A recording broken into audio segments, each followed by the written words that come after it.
am going to show you the procedure of antenatal palpation. I will show you how the antenatal palpation is done, and we will see what is the definition, objectives, articles required and steps of procedure of antenatal palpation.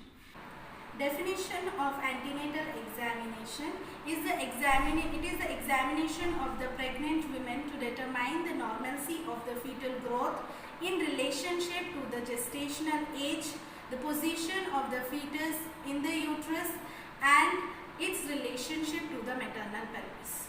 So that is the definition of antenatal palpation. The objective of antenatal palpation is to determine the abdominal girth, to determine the muscle tones, to determine the lie, presentation, position of the fetus, and to determine the fetal heart rate, the location of the fetal heart rate, and to determine the growth of the fetus along with the gestational age. So these were the objectives of antenatal palpation. Now, firstly, before going to the main procedure, I just want to review the classes that I have taken earlier. That is the findings that we do in the antenatal palpation. So just a review of that. So we will find out the lie of the fetus. The lie, I have told you, it is a relationship of the long axis of the fetus with the long axis of the uterus. That is, it can be longitudinal, it can be transverse, it can be oblique line. Okay, then we will see the presentation, that is which part of the fetus is coming in the maternal pelvis. Okay, so if the head is coming, then it is cephalic presentation. If the buttocks is coming, then it is the breech presentation, and if the shoulders are coming, then it is a shoulder presentation. And then the position. The position is the arbitrary 6 areas in the maternal pelvis where the fetal head or the denominator of the fetal head is. That can be LOA, left occipito-anterior, right occipito-anterior, left occipito-transverse, right occipito-transverse, and it can also be posterior, that is right occipito-posterior or left occipito-posterior. So these are the 6 arbitrary positions in the maternal pelvis. The relationship of the denominator with the 6 arbitrary position in the maternal pelvis is called as position. And then the fetal heart rate. So the normal fetal heart rate, it is 120 to 140, and we will see how we will determine the position according to the presentation of the fetus. So we will determine, and the position of the fetus, we will determine where we have to keep the stethoscope, and we will have to examine the fetal heart rate. So these are the findings that we do in the abdominal examination. Now we will see the articles required for the antenatal palpation. So this is a tray that we have. So this is a fetoscope to determine the fetal heart rate. Then this is the stethoscope. This also we can use for the fetal heart rate. If we are having fetoscope, then we can use the stethoscope. And there is one more. If there is availability of Doppler sound, then we can use that also for the fetal heart rate. And then for the measurement of fundal height, to determine the fundal height, we use inch tape or we can use the pelvimeter. So I will show you the steps how we are going to do. Now the basic steps that we do in an examination is inspection, palpation and auscultation. This is the 3 basic steps that we are going to do. And now I will show you the procedure of antenatal palpation. Now I am going to show you the procedure of antenatal palpation. So before going to any procedure, there are 4 basic steps that we usually do. That is, first is the preparation of patient, then preparation of the article, preparation of the unit. So in the preparation of the patient, when the patient is coming to you, you have to take the consent that you are going to do the antenatal palpation. You have to explain the procedure to the patient and then tell the mother to empty the bladder. So why to empty the bladder? Because if the bladder is filled, then it will affect the position of the fetus and the abdominal girth will also be changing. So you have to tell the mother to go and empty the bladder. Okay.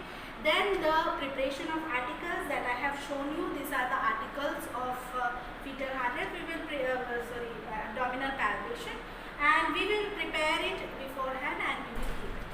Then the preparation of the unit. For the preparation of unit, there should be proper lighting. Then the privacy should be there. Okay. So when next thing, what is there? Next step is when the mother is coming, you have to make her lie down in a dorsal recumbent position. Thighs can be flexed. Okay. And you have to expose the abdominal area. Now, the three basic steps that I have told you: inspection, palpation, and then the auscultation. So firstly, what we will do? Inspection. In the inspection, we will see the shape of the uterus, how it is. It is ovoid in shape here. Okay. Then we will see the presence of linea nigra. Linea nigra, it is a dark pigmentation that starts from the symphysis pubis and it goes straight to the umbilicus, and this is a dark colored pigmentation that you can see in the middle.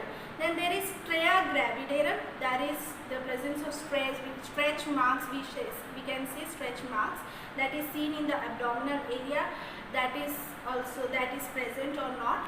So that is in the inspection. Next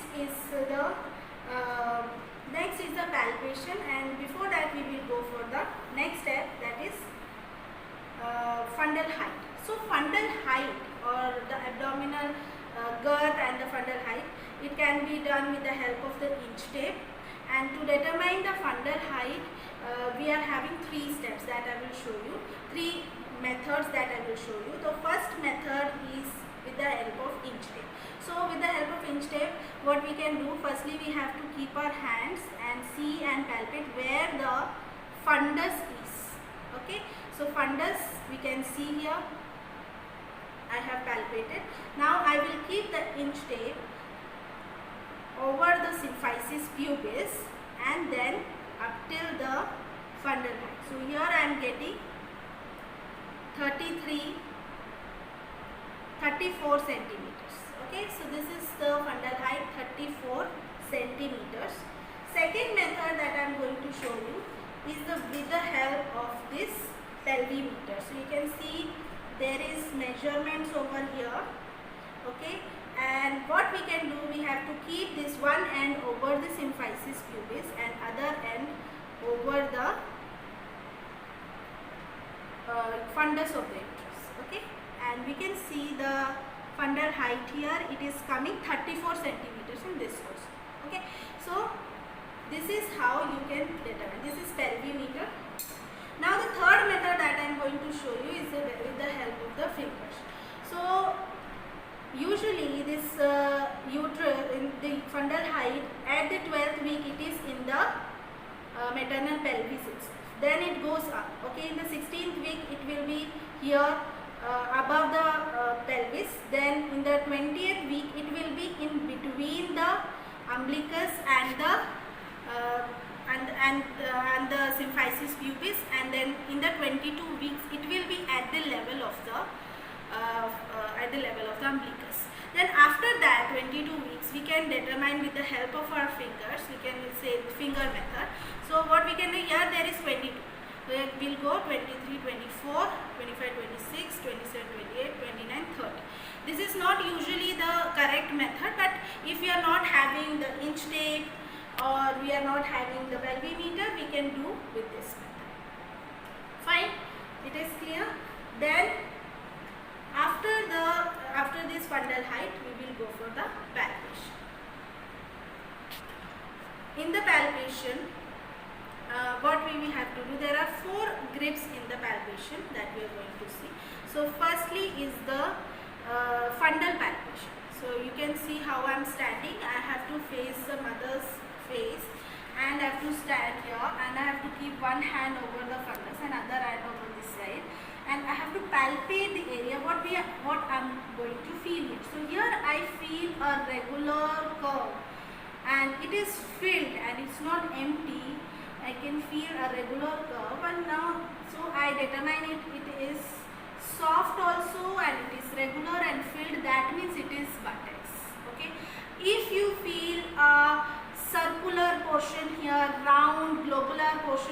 the area, that means that the fetal head is present.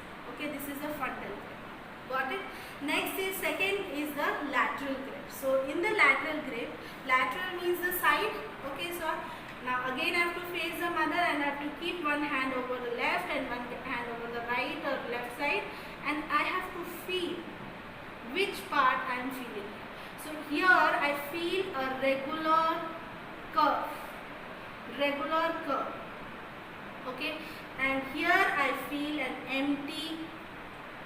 emptiness is there. Okay, you can also see here, you can feel an emptiness here, and that means that this side is the back of the fetus and this side which is empty, and I can feel the fetal legs or hands. That means that this side is the extremity. So this side is the back, this side is the extremities. Okay, so this is the left side of the mother. Now if we feel the back is in this position, it is lie is longitudinal, fetus is like this. Okay, and because I felt the back this side, this is the left side of the mother, that means it is left occipito anterior position. Okay, because I am feeling the back this side.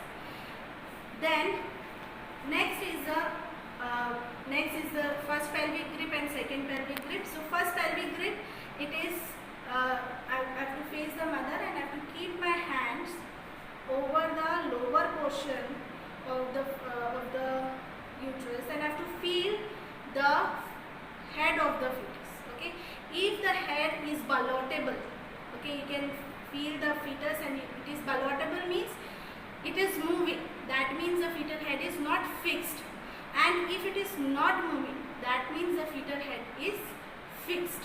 Okay, if it is moving, not fixed; if it is not moving, it is fixed. Okay, so that we determine, and we determine which part is in the lower part of the uterus.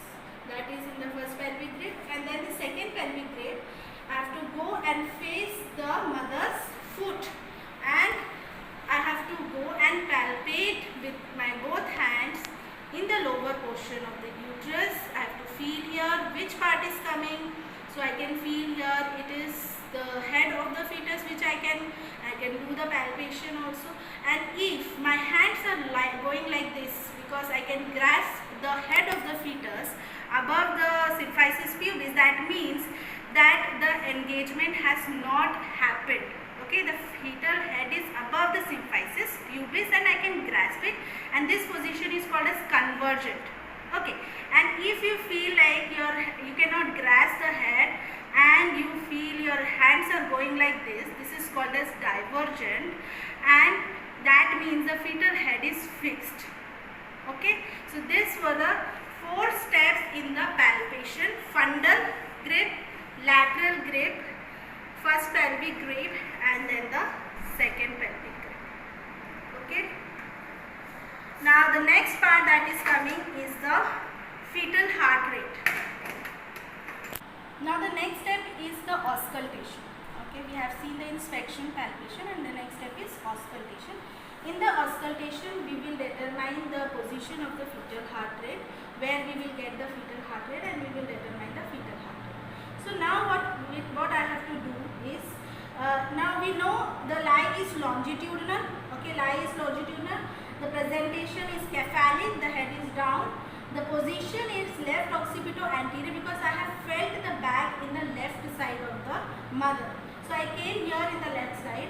So how I will determine where I have to keep the fetoscope or the stethoscope to determine where is the fetal heart rate. So I will tell you the method.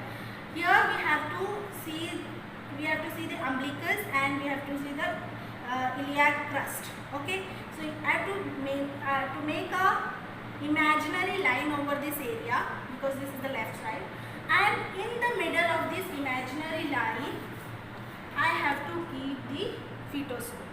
Got it? So how we will do the fetoscope is, I have to keep like this, and I can hear the fetal heart rate and I count.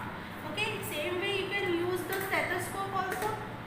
Okay, stethoscope, you have to keep it, the position you have to determine the same way, and you have to keep it in the area, this is middle portion, so I can clearly hear the fetal heart rate.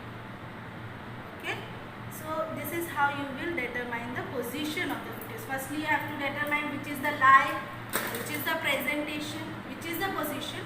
Then you can determine how to do the fetal heart rate, where to determine the fetal heart rate. So these were the steps of procedure for the antenatal palpation. Hope you all have understood it. Thank you.